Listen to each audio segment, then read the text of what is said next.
Like I've said in the past, no bumps, no bruises, no nothing. With OJ and Nicole, you've seen pictures. With Chris Brown and Rihanna, you've seen pictures. With Chad Ochocinco and Evelyn, you've seen pictures. You guys have yet to see any pictures of a battered woman, a woman who says she was kicked and beaten by me. So I just live my life and try to stay positive and try to become a better person each and every day. All right, Stephen A. We're putting Floyd Mayweather on the hook.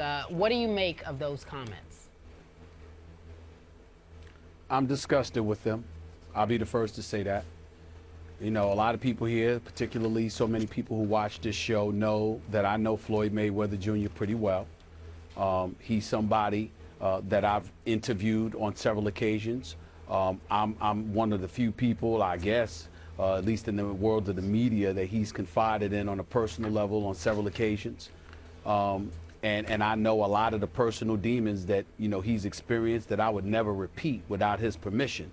Because, again, he has confided in me about a lot of personal things that have gone on in his life.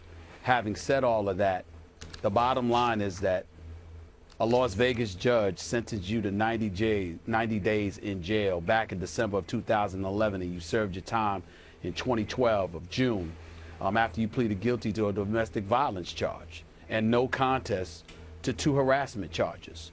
You spent time in jail. Floyd Mayweather sat in front of me and talked about how he survived because he literally remembered a story about an individual that was in jail for years and he remembered reading about how the guy said he had survived by talking to the cockroaches that were in the jail with him.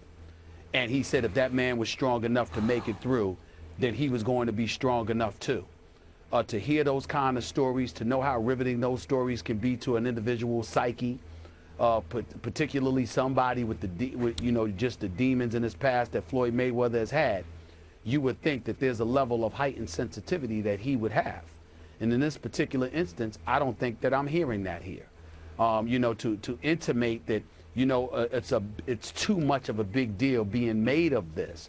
It's one thing to say what Chris Canty said, the defensive end for the Baltimore Ravens, Skip, when he said he doesn't believe that the video should be shown over and over and over on television because there's a heightened level of sensitivity and courtesy that should be accorded to Janae Palmer Rice, the wife of Ray Rice.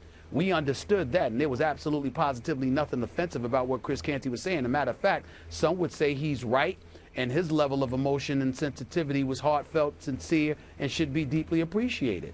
But in the case of Floyd Mayweather, it comes across as if he's saying, why even bother making this a big deal?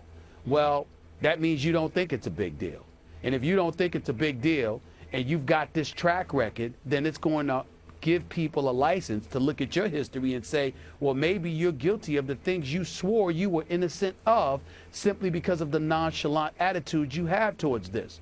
So as a guy that I know, that I've spoken to, that I plan on speaking to again and definitely watching this Saturday night when he fights Marcos Maidana in his rematch, what I would say to Floyd face to face if I saw him is, what the hell is wrong with you? Why would you say such a thing? Just pump the brakes, be quiet. You don't need to be speaking on this issue unless you want people to perceive you as what the court system obviously perceived you as, despite your denials. I cannot express to you how much I appreciate your stance on this, because I know for a fact how much you like this man. In and out of the ring. You like a lot of things about him. You like his style. You like his swagger. You love to watch him fight. I'll be honest. And there are things I don't like about him either, but he knows that too. I know that too. But this is where we always have to draw that line when we're doing this show and separate the athlete or the entertainer from the flawed human being. This is a very flawed human being. I love to watch him fight, and I will be the first to admit I will watch him on Saturday night because I always watch him. I'm a boxing fan. But I can separate, and I've said on the show many times, I don't like Floyd the guy. I don't like his style. I don't like his swagger. I don't like his referring to himself in the third person. It's on and on. I don't like all that. but he is a showman, he is an entertainer, and he's extremely gifted at his craft of boxing. As you always say, greatest defensive fighter in the history of the sport. Fine. Now back to what he said. All that said. What he said was cold-blooded, callous, brazen, arrogant denial. And it is consistent behavior with that of many abusers past. This is what they do.